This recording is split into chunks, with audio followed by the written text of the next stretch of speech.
Okay mga kababayan, Chris Ulo po at welcome back po ulit dito sa ating YouTube channel.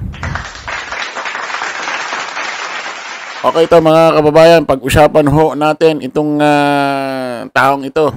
Dahil ilang araw ho nating pinag-rest day ito sa ating YouTube channel. Siguro mga 3 araw ho nating hindi na-i-vlog, na-i-content itong taong ito dahil bigla hong nag-viral itong si Maleta Boy, itong si Saldico. Pati ho itong si Aimee Mangusin. Aimee Culaong. Aimee Marcos, Aimee Lax. Ang dami kasing apelido nito ano? Hindi na maintindihan. Si Aimee Marcos, bigla hong nag-viral trending ho kasi itong si Saldico at si Senadora Aimee Marcos. Na siyempre, kinakailangan ho nating i-content, i-vlog yan para ma-debunk, para masapalpal ho yung mga yan. Dahil nasisira ho si Pangulong Bongbong Marcos dahil ho sa mga ginagawang kaimbentohan ho nitong mga ito.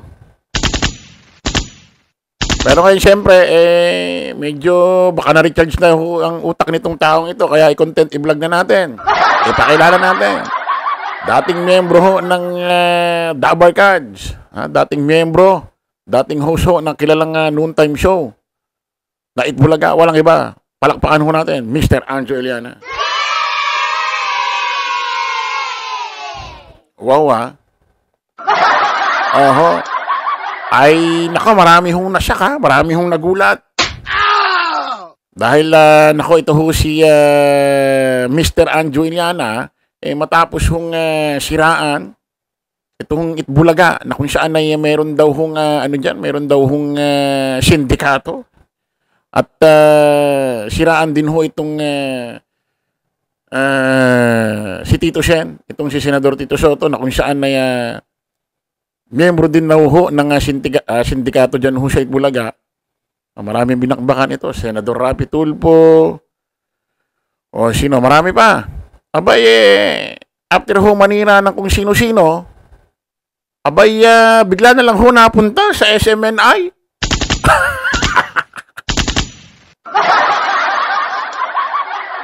Nag-guest ho dyan sa SMNI na kung saan programa ho yata ito ng grupong Banateros. Oh, nako, mukhang mukhang ano ba ito? Magiging miyembro na ba ito ng ng Banateros to si Mr. Anjo Iliana? Kasi huling naging miyembro diyan itong si yung vlogger sa Facebook, yung magandang lalaki, yung Kissable Lips. Oho. Itong si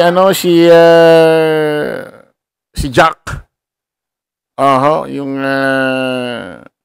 nagmura kay dating Senador Antonio Trillanes. Isipin nyo nga mga kababayan, may kapansanan na nga ho sa bibig, palamura pa. Ano ba yan?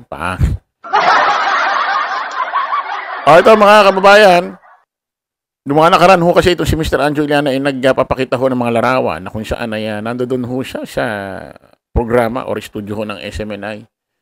Ngayon naman may lumabas na hong video na kung saan ito hong si Mr. Anjo Iliana ay nakaupo kasama ho ang mga grupo ng Banateros.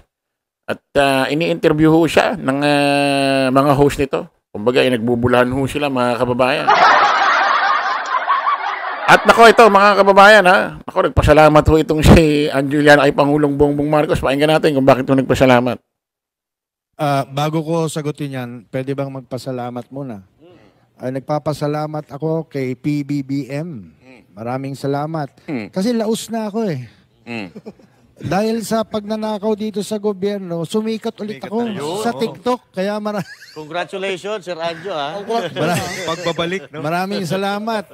Pero serious. Ayan maliwanag kay Anjo Iliana ng galing yan. Nagpasalamat si Anjo Iliana kay Pangulong Bongbong Marcos dahil ho rito sa usaping korupsyon na kung saan, syempre, kung hindi naman dahil kay Pangulong Bongbong Marcos, hindi naman ho ma-expose itong mga nangyayaring katiwalian, especially ho dyan sa DPWH. Pati ho dyan sa usapin maanumalyang flood control issue. Kasi nga mga kababayan, natatandaan nyo si Digong sa kanyang isang press conference nung 2019 ba yun, 2020 na kung saan sa kanyang press press conference, nagbulgar ho ito si Digong, na mayroon daw ho mga katiwalian sa DPWH about sa pagpapagawa ho ng mga substandard na proyekto, may mga ghost project. So, alam niya. Ang nakakapagtaka doon, in-expose niya lang sa press con, pero wala naman ho siyang ginawang aksyon. Hindi naman siya nagpa-imbestiga sa Senate. Wala rin siyang inutos sa Congress. Or wala rin siyang binuong grupo. Tulad ho ng binuo ni Pangulong Bongbong na ICI para mag-imbestiga. Hindi ho katulad kay Pangulong Bongbong Marcos ay magmula ho sa last zona niya, sa maanumalyang flood control project, hanggang ngayon ho, nakarating ho tayo rito. Tinutuon niya lahat, pati yung ICI, gumawa ho siyang grupong yan para mag-imbestiga ho rito sa maanumalyang flood control project. So, ayan, aminado ko si Anjo Iliana. Hindi ko alam kung medyo natahimik nga ho yung mga banateros Parang nagulat Parang napahiya Parang ginisa ho sila sa sariling mantika ni Anjo Iliana sa kanilang programa. Kasi mga kababayan, according sa Diskaya, at according pa sa iba, 2016 ho nagsimula ang pagpasok ng Diskaya sa DPWH na kung saan kakapanalo lang ho ni Digong bilang presidente at kaka-appoint niya lang ho kaya Mark Villar bilang sekretary kalihim ho ng DPWH. At yung mga sangkot ho dyan nagmula ho sa administrasyon Duterte. Pati ho yung Alcantara, ang nagpasok ho sa kanya si Mark Villar noong 2016. Pati ho yung Bernardo. Nagtrabaho ho sa ilalim ho ni dating sekretary ng DPWH Mark Villar at kay Digong.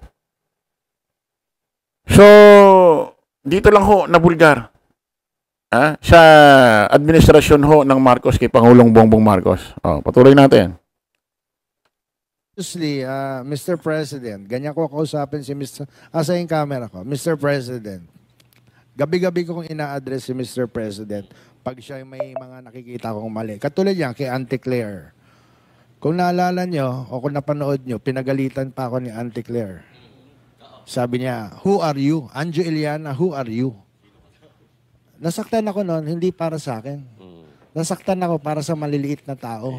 Kasi kung ako may pangalan na, at kayo sa Malacanang, ang spokesperson mo, sinasabing, sino ka? Ibig sabihin, pati yung maliliit na tao, wala kayong pakialam. Ibig sabihin, pag may maliit na taong kumatok dyan sa Malacanang, hindi nyo papapasukin dahil, sino kayo? Umalis kayo dito? Ganun ba?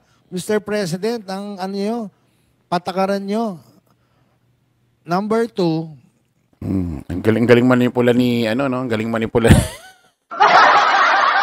Alam mo, kung tama lang ang pag-criticize mo kay Pangulong Bongbong Marcos, hindi ka sana siguro gaganyanin ni Attorney Yusek Claire Castro. Kaya ka lang naman niya ginanyan kasi may bahid na pang-iinsulto yung pag-criticize mo sa kanya. Di ba na nakaraan gaganong-ganong ka pang ngiwi-ngiwi ka pa doon sa live mo sa TikTok mo, sa programa mo? So, ibig sabihin, hindi ito tamang pag-criticize. May halong pang-iinsulto, may halong pambabastos. Diba? At sisiguraduhin ko na kung may mga tao na simpleng mamamayang Pilipino na magkikriticize kay Pangulong Bongbong Marcos, siguradong hindi ganitong salita ang gagawin ni Attorney Yusek Claire Castro. Kaya ka lang ginanyan, may halong pang-iinsulto, pambabastos ang ginagawang pagkikriticize kay Pangulong Bongbong Marcos. Yun yung tamang sagot dyan. At masyado kang bait-bait. Di bagay sa'yo. Tuloy natin. galit na po yung tao. Nagbibiro ako na sumikat ako sa TikTok. Pero kaya ako sumikat kasi marami na pong galit at ako po nagiging boses nila. Hindi ko naman trabaho to Pero nabigyan ako ng trabaho ng taong bayan kasi sabi nila, ako na lang daw maging boses nila at sinasabi nila bakit naman daw ganun ka.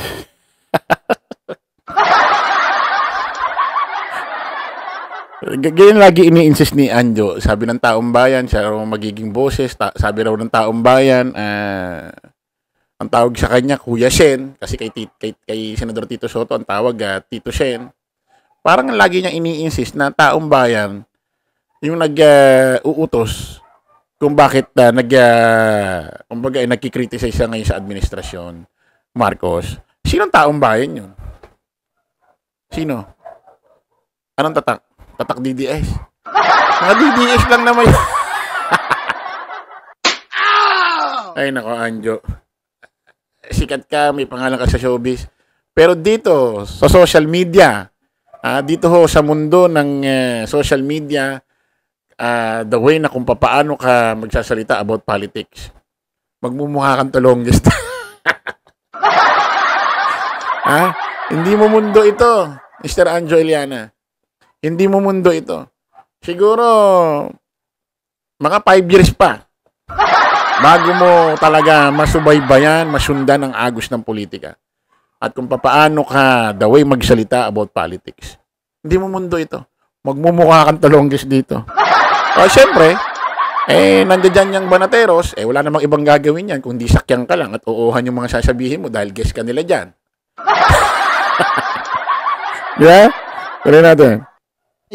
Yung programa nila na para sa kanila, yung mga proyekto para sa, bakit pinapabayaan yung nakawin lang na mga kaalyado nyo pa? Di ba? Yan yung maganda. Ikaw na rin nagpapabango kay Pangulong Bongbong Marcos. Paano mo nalaman to? Kasi nga, itong ginawang pangungurap sa pondo ng taong bayan, pondo ng DPWH na galing sa buwis pero ng taong bayan, wala hong kulay ito. Ginawa ang DPWH gatasan ng iba't ibang kulay ng politika. Pula, dilaw, kakamping, DDS, lahat. Wala ho. So, dito mga kababayan, wala hong kinikilala si Pangulong Bongbong. Kahit sino ho ang masagasaan. Kaya buti nga dito binalalaman ka. Hindi katulad sa administrasyong Duterte. Ang dami hong hindi ho sinabi dyan. Na dito lang natin nalalaman. Isipin mo, habang nagkakaroon ng war on drugs, extrajudicial killing, ang mag-asawang Diskaya ay nagpapayaman simula noong 2016. Mga kademonyohan sa Pogo, saan natin nalaman? Dito rin. Kademonyohan, kakorupsyon ng mag-asawang Diskaya, mga kontraktor, sino-sino pang mga district engineers, saan natin nalaman? Dito rin. Ano pa? Yung pondo ng PhilHealth na ang halaga ay 600 billion na hindi sinabi ng administrasyon Duterte at nangangailangan ho ang pera ng taong bayan ng mga nakaraang pandemic, mga PPE uniform ng mga nurse, kailangan. Meron palang natutulog na pera, 600 billion sa PhilHealth. Na hindi nila sinabi at ina-invest pa daw. Pondo ng DOH, inilipat ni Digong sa isang ahensya ng gobyerno. Sinabi ba ng administrasyong Duterte yan noong panahon nila? Hindi. Saan natin nalaman? Dito pa rin.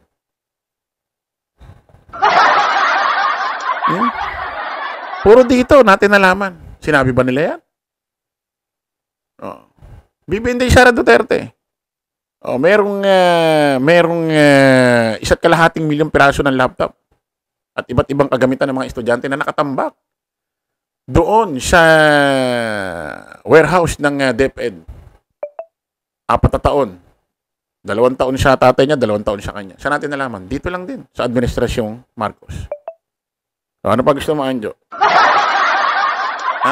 Ito yung totoong merong transparency, accountability. Hindi katulad kay Digong, puro war on drugs, war on drugs, war on drugs. Bulilyaso pa, nagkaroon pa ng extrajudicial killing. Yun lahat ang pinampran sa taong bayan.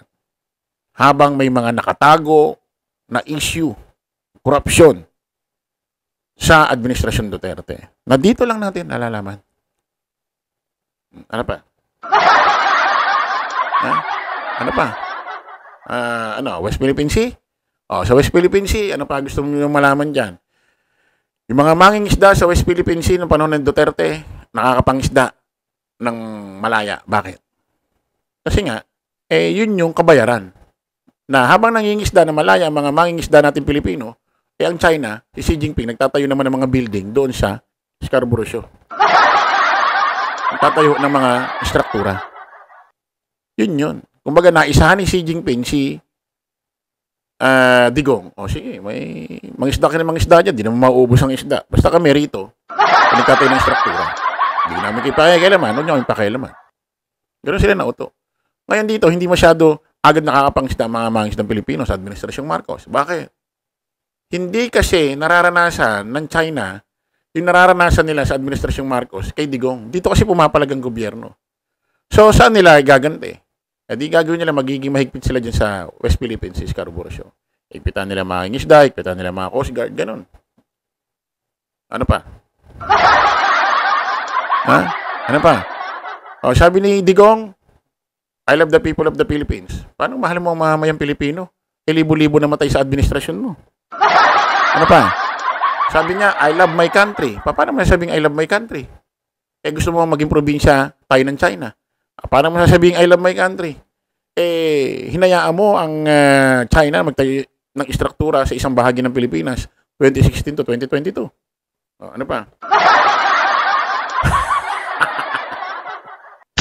Ah? Naloko mo sarili mo, Anjo. Okay, kita-kita ulit tayo sa panibagong vlog. Bye-bye po.